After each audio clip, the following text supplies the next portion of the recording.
The earliness of Paul's traditions is universally agreed because Paul visited Athens and then Corinth in the early AD 50s. And then he wrote a letter to the Corinthians to deal with issues they were struggling with around AD 55. So when Paul says in his letter in AD 55, I delivered to you as of first importance what I also received, and then he quotes these traditions about Jesus. He is talking about a visit back in the early AD 50s in which he handed on to them information, traditions about Jesus that he himself had received earlier, probably no later than when he visited Jerusalem and spent 2 weeks with James and with Peter around AD 36. Now, think of this, that's just 6 years after the crucifixion of Jesus.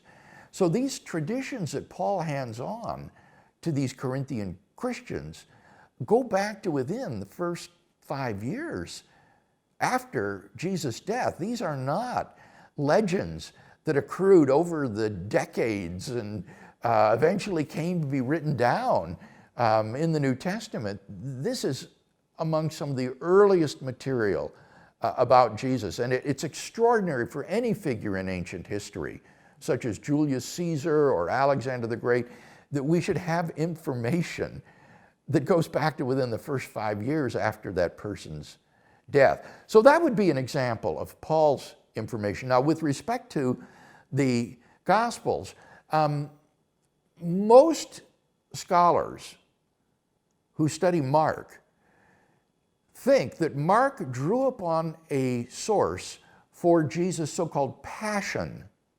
That is to say, the final week of his life, the week of his suffering and death.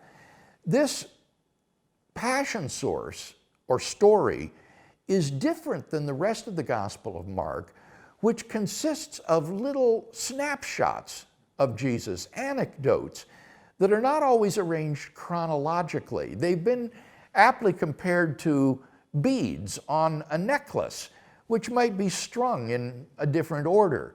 But when you get to the Passion story, it's very different. Now you do have one continuously running narrative of chronologically ordered events leading up through his arrest, trial, crucifixion, and burial. And so scholars think that Mark is drawing upon a very early account of Jesus' passion. Now, Mark is already the earliest of our Gospels. Everyone thinks that Mark was written prior to the destruction of Jerusalem in AD 70. I think it's highly likely that it was written even earlier than that, maybe the late AD 40s, I would argue. Now, that puts you again within just a couple decades of Jesus' death, and the pre-Mark and Passion story then would go back even closer to the time of Jesus' crucifixion.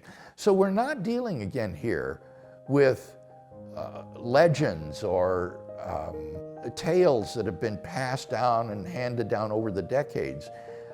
This is oral history. It goes right back to the time of the eyewitnesses in Jerusalem who experienced these events and who would know whether or not these were accurate accounts.